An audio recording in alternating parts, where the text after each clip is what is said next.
So we've got Alpha Legion forces infiltrating things into the midfield, crazed cultists with additional dark packs to get extra movement, and confirmed names and general themes of every detachment in Codex Chaos Space Marines. Let's take a look at this rather enormous rules preview and see what's coming for the Dark Gods.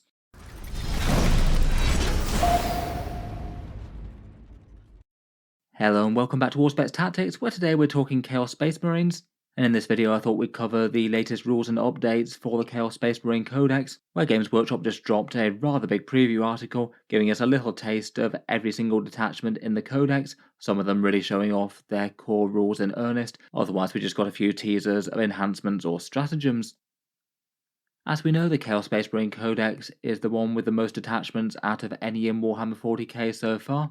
8 different detachments, 6 of them broadly themed around the core Chaos Legions, though obviously you can play any individual one with any paint scheme that you want. That's the way that 10th edition works. Plus there's also one for Vashtor's Demon Engines and a Chaos Cultist themed force. Going through the list quickly, we've got Deceptors, which are Alpha Legion themes and infiltration shenanigans, Renegade Raiders, Red Corsairs, fast-moving objective takers, Chaos Cult, which is a support for damned units, which seem to be the mortal followers of Chaos. Seems like their core rules are movement 1, though I'm sure they'll have plenty more in the stratagems. Veterans of the Long War, like the name of the battle force, is the Black Legion one. That looks like perhaps a more general purpose Chaos Elites type army. The Fellhammer Siege Host is the Iron Warriors type one. No major rules previews on that, but I have a feeling it's going to largely focus around ranged warfare and damage dealing.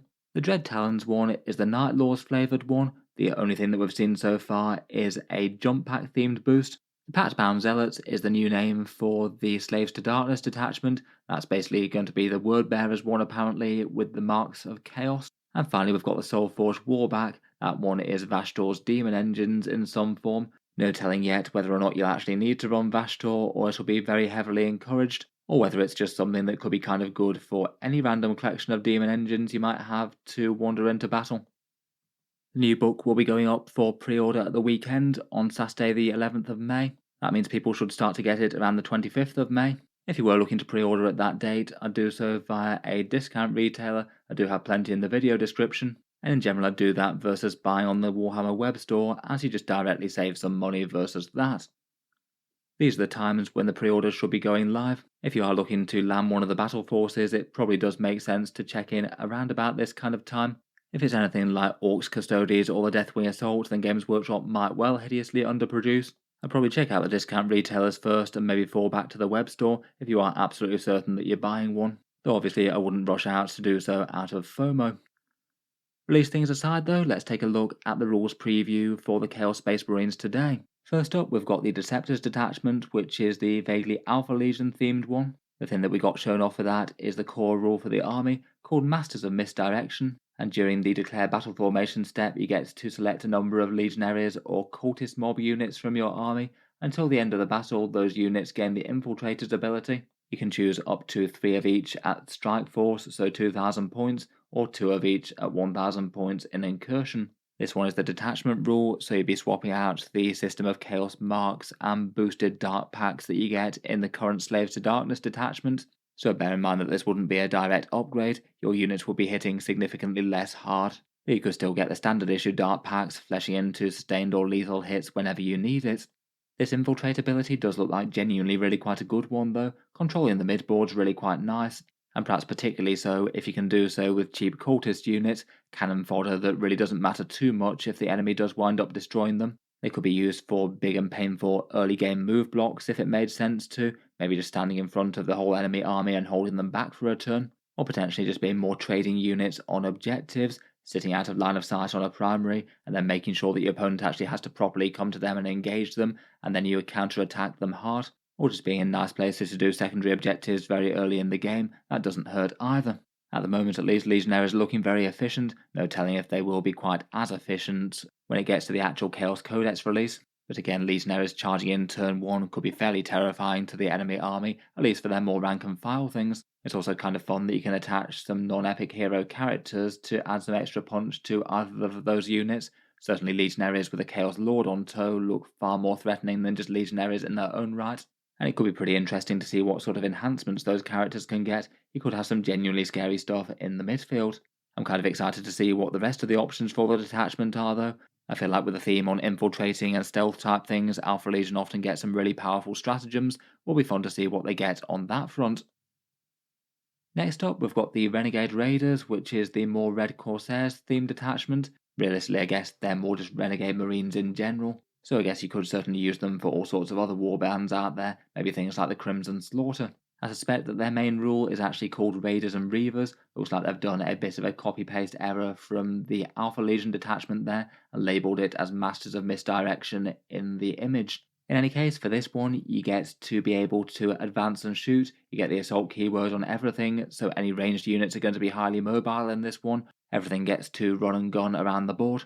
Generally, advance and shoot type things tend to be most useful on things with a short range or slow movement. Could be quite nice on things like Chaos Vindicators or maybe Havocs, perhaps with chain cannons and things. They might enjoy being highly mobile and still kicking out their normal amount of firepower. Otherwise, their second boost is they get an AP boost against any enemies on objectives. You get to improve your AP by 1 for both range and melee attacks. I feel like that is a very nice boost. It means that things like standard legionaries could be hitting with AP2 and re-rolling all wound rolls on objectives, and it sounds like that would absolutely shred most normal size infantry there. It's not going to come up in literally every single interaction, but it's handy enough to have. The enemy will definitely need to put units on objectives if they want to score any points, so you shouldn't be too short of targets, and if you are, then you're probably winning the objective game anyway.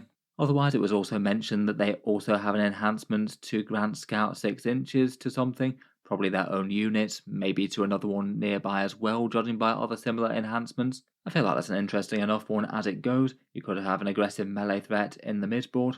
Depending on the wording, if they could grant it to a transport vehicle such as a Rhino, that could put that in a very good position where you might be able to have some really quite aggressive charged threat things right from turn 1. Next up, we've got the Lost and Mortal followers of Chaos in the Chaos Cult.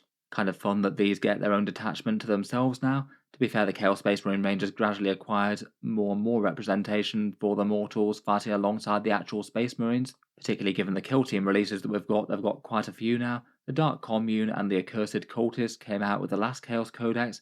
We've also got Traitor Guardsmen, those Thelgor Beastmen, the Traitor Enforcer, the Cultist Firebrand, or in addition to the regular Cultist mob. My guess is that all of those will get this new damned keyword that we've heard about. It might be possible that a few other things might acquire it too, such as Chaos Spawn. In any case though, the core rule for this detachment is called Desperate Devotion. This one seems to be basically Dark Pacts but for movement. It basically means that you can make a further Dark Pact, this time technically called a Desperate Pact. You roll the leadership test dice as per usual. If you fail it, then you take D3 mortal wounds as per normal. And then regardless of whether or not you pass or fail the leadership test and take the damage, you still get plus 2 inches to your move characteristic and plus 2 to your charge rolls. The movement could be really nice for getting to objectives, and the plus 2 to charges could be really big for making charges really quite a long way away. And it means that between the two, if you're willing to roll at that twice per turn, you could be getting plus 2 to movement in your movement phase, and then plus 2 to charges in the assault phase. So a boosted charge threat range of 4 inches in total there, though there's a good chance you'll take some mortal wounds as a result. Seems really nice for Accursed Cultists in general, as they'll just be able to surge across the board really quite fast. And it seems interesting enough that you could potentially have units jumping in to melee quite easily out of strategic reserves. You could be making 7-inch charges out of reserves there, which is rather good. I feel like this is the sort of rule that isn't always going to come up though. It definitely is helpful for surging units across the table. I'm sure it means that you'd want a heavier emphasis on the cultists. They can't generally take out all of the strongest targets in the enemy army though, so I feel like you'd still want to have somewhat of a mixed force with some big heavy Space Marine damage dealers to back them up. Otherwise, from the detachment, we got another couple of rules previews. One of the enhancements is called Incendiary Goad, and this one applies to Dark Apostles or Damned models. I guess that could be Traitor Enforcers, Cultist Firebrands, or Dark Communes now, presuming all of those can take enhancements. This one gives the unit plus 1 strength if they're below starting strength, and plus 1 to the attack characteristic if they're below half strength, so genuinely quite fighty damned models there. And I guess it does mean that you could even apply that to more normal Space Marines if the Dark Apostle joins some Legionaries or something if you wanted. Again, this one really doesn't seem terrible for Accursed Cultists, and I would say that at least compared with quite a lot of other armies that get similar sort of rules to this, there is a good chance that you might inflict some self-damage on your army with Dark Pacts and trigger this rule a bit more easily than some. maybe making it a bit more useful, particularly if it's cheap. Otherwise, as Games Workshop did point out themselves, it could combo with this Infernal Sacrifice stratagem. This one gets triggered in the fight phase and kind of has similar sort of offensive buffs to Incendiary Goad. It can be really quite damaging to your own unit. You have to take D3 mortal wounds regardless, and then also make a further Desperate Pact, so you might take another D3 on top of that unless you have some sort of reroll. But then either way you get +1 attack in melee, and then you also get +1 strength if you didn't fail that Desperate Pact.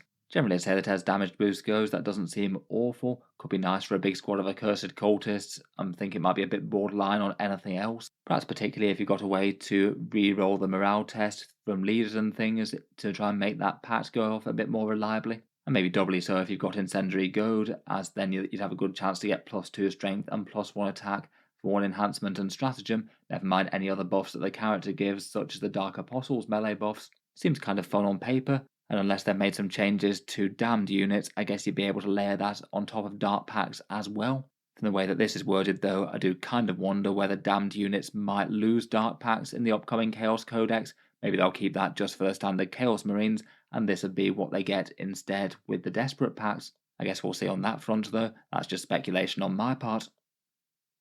Next up, and returning to focus on the core Chaos Space Marines once more, we've got the Veterans of the Long War Detachment. This one seems to be the one that's themed around the Black Legion. You can tell by the name of the stratagems if nothing else, and apparently the overall theme of the detachment seems to be around Chaos Elites, martial excellence, and maybe has some sort of parallels with the Gladius for the Space Marines perhaps. Unfortunately, we didn't see the actual detachment rule. I kind of wonder whether it might be some sort of focal damage thing like Oath of Moment, but instead we got 2 previews of stratagems. I would say that both of these are kind of alright, but maybe not crazily stand out. The first one is Black Crusade. This one allows infantry or biker units to advance and shoot, fall back and shoot, and gain devastating wounds on bolters, combi bolters, and bolt pistols. It definitely isn't awful to be fair, and advance and shoot is something that will just come up from time to time in games where it's absolutely worth doing. Often you might definitely need to advance to get to an objective, and this can allow you to shoot while doing so. Otherwise you might definitely need to advance to be able to get line of sight on the enemy that you need to, and this can be the difference between shooting or not doing so. It also could ensure more frontline shooting units against getting locked up. Might be nice enough for obliterators, for example. I say that the devastating wound bolter thing maybe isn't the most exciting thing in the world from my point of view. I guess it doesn't hurt if you've got, say, a big unit of Terminators spamming bolters, and you just need a little bit of damage to end the threat of a big thing with some high toughness and saves. It is kind of dependent on you having a big unit with lots of bolt shots to actually get value out of that part of the rule though. I think it doesn't hurt peripherally. I say it's alright, but maybe not one that you really want to use every turn. Otherwise, the second one is Let the Galaxy Burn. This one's a battle tactic, so I guess you could get it free if you've got a Chaos Lord. One Heretic Astartes unit that's been selected to shoot, besides Zinch, gets to ignore cover, and Torrent Weapons gets to have automatic 6 attacks. Ignores cover definitely isn't the worst, given that 10th edition hands out cover saves quite so easily. Could be the difference between +1 or -1 to your saves on some enemy tough vehicle. Occasionally if you're trying to focus them down with some extreme anti-tank weapons, that could be worth it in its own right. Only affecting one unit though, it does feel a little bit borderline, even if the benefit is good. For the torrent weapon things, I'm a bit less convinced. For the more core things out of the Chaos Space Marine Codex, torrent weapons don't tend to get used in great numbers right now, particularly as they don't really tend to work with most dark packs. My guess is the exclusion on Zinch thing is to stop you using this on Rubric Marines. If the Allied style rules do work on those, then it means that this could have been potentially very silly with Warp Flamers, potentially having something like almost 60 auto hits on the enemy, which would be kind of dumb, and maybe a bit crazy to have Rubric Marines being even more savage in Chaos Space Marines than they are in their own codex. In absence of big Warp Flamer spam though, it does seem like this could be a little bit more niche. I guess could actually be helpful enough for Death Guard play Marines with multiple torrent weapons in their unit, I suppose. Overall, both of those aren't unhelpful to have. I feel like they don't feel like main event style stratagems though, and I'm definitely curious to see the primary detachment rule. Otherwise, we've got the Fellhammer Siege Host. This one is the Iron Warriors flavoured one. Again, this one, like the rest, doesn't have the primary rule shown off yet. My guess is that the rule might be either just a flat damage dealer type thing, maybe reroll a single hit or wound roll like the Iron Storm Spearhead, or something to do with ranged or vehicles. That feels more in theme with them. The only thing we've got so far though is their enhancement Iron Artifice. This one gives your infantry model an anti-vehicle and anti-fortification 4+ keyword on all their weapons ranged and melee. Maybe a little bit niche and situational, and it's a shame that it excludes monsters. But I guess in theory land at least, it could be kind of nice with a demon hammer, means that you could be getting devastating wounds on a 4+ with that. Pretty murderous if you did have a Chaos Lord going into some tanks or knights or similar. Maybe a little bit annoying though, in that it's absolutely great in some matchups, but kind of bad in others. Again, I'm far more interested in what the rest of the detachment has to offer more so than this. Next up, we've got the Dread Talons, the same name as the Battle Force box set, and it looks like this one will be the themed one for the Night Lords. Again, no detachment rule shown off yet. If we're going historically, it'll probably be something underpowered and to do with battle shock, though hopefully I'm wrong on that front. It would be kind of cool to see Night Lords actually get properly good as one of the strongest Chaos Space Marine legions. It's just rarely been the case before. Until that though, we only have this one enhancement so far, and to be fair to them it does look like quite an interesting one.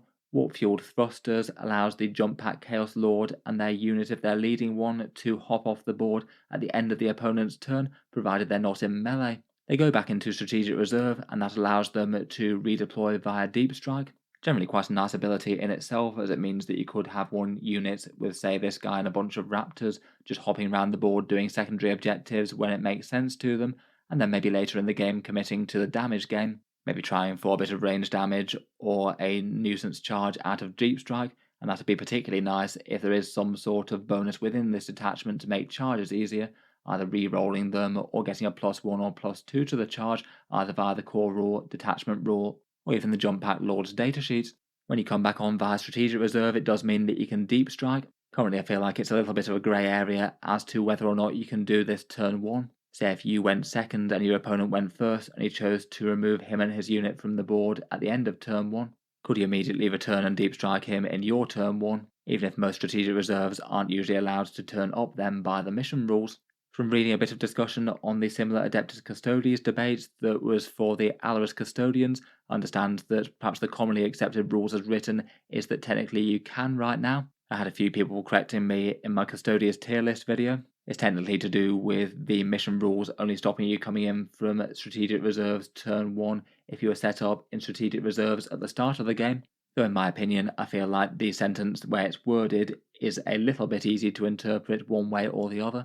And it is something that Games Workshop should probably get round to FAQing one way or the other, as I have seen people debate it before. My understanding is, though, at tournaments and things, this maybe could allow you to do a jump across the board turn 1, which is kind of powerful for threatening extremely early game charges or getting the unit where it needs to be for objectives. As mentioned, the Pactbound Zealots is the new detachment name for the Index Slaves to Darkness detachment, where it seems like this one is now being reinterpreted as the more Word Bearers themed one. So basically devoting yourself to one of each of the Chaos Gods or Chaos Undivided. It does really seem in line with their sort of ideas, though I guess the other option for them would have been to go down something a bit more Demonkin focused and really focus on things that help out Possessed. The article suggested that they'll still be keeping the Marks of Chaos ability, though we don't know if they might have made some sort of rules tweaks to it, and we don't know what sort of reinterpretation the stratagems might have had. They made some errata to this in January, though my guess would be that that errata would have been made far too late for them to include it in the actual Chaos Space Marine Codex that's likely been sent to the printers by then. So I've got no idea whether or not we'll see stratagems that are just reprinted exactly the same as the Index launch one, or tweaked or nerfed in some sort of subtle way.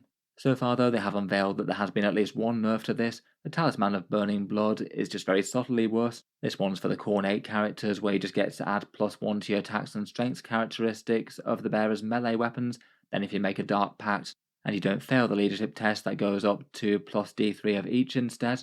Though previously I believe that D3 was gained even if you failed the Dark Pact, so you basically have gained a chance to fail to get the D3 bonus with this when you didn't have one before. This one I thought was kind of rarely seen competitively. Most players didn't usually tend to run Khorne characters in the list, maybe preferring things like Chaos Undivided for chosen rerolls, or perhaps Mark of Slanesh if you wanted advance and charge. I feel like it's not too bad casually in a less hyper-optimized environment though. Given that it was rarely used before though, unless there's been some sort of radical reinterpretation of how good the Chaos marks are, I think it's unlikely to get used unless it's really quite cheap. Just might not be worth it going Khorne versus the other powerful Chaos marks that you've got that maybe might be a bit more helpful for guys wandering around with big demon hammers and things.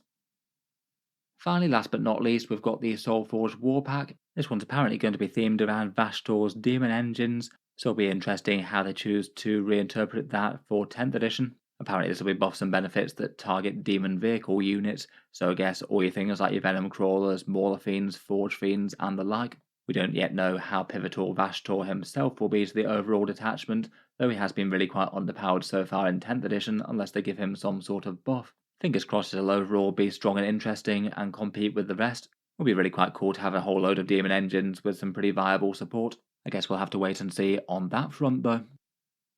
Overall, for the most part, doesn't look too bad on the fun and flavour sort of front. Really quite nice to see that the different Chaos Legions are getting a little bit of support. It is going to be nice to have different things to really be able to run the army in different ways, as opposed to just everyone using the exact same rules for really quite different Chaos forces. I think in terms of raw strength, it really is hard to say what any of these are going to be valued at without seeing the stratagems, and in most cases the detachment rules as well. As the detachments that we've seen, they definitely feel like there's interesting things. I'm not sure that it really outweighs the boosted Dart packs that the Chaos Space Marines can get at the moment though.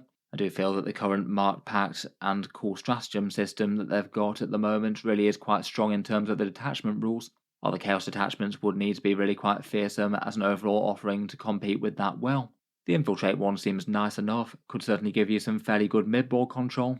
That might be a bit painful only really having value in the pre-game. The Renegades one with Advance and Shoot and AP buffs does seem overall really quite handy, will depend on how well it's supported with stratagems though. The Cultist one I'm a bit uncertain of at this point. I feel like they're going to need to have some pretty good stratagems to go with that to make that tempting. I wonder if they'll get some sort of rule to recycle Cultists. In any case though, certainly looking forward to what you think. What are your first impressions of these Chaos detachments?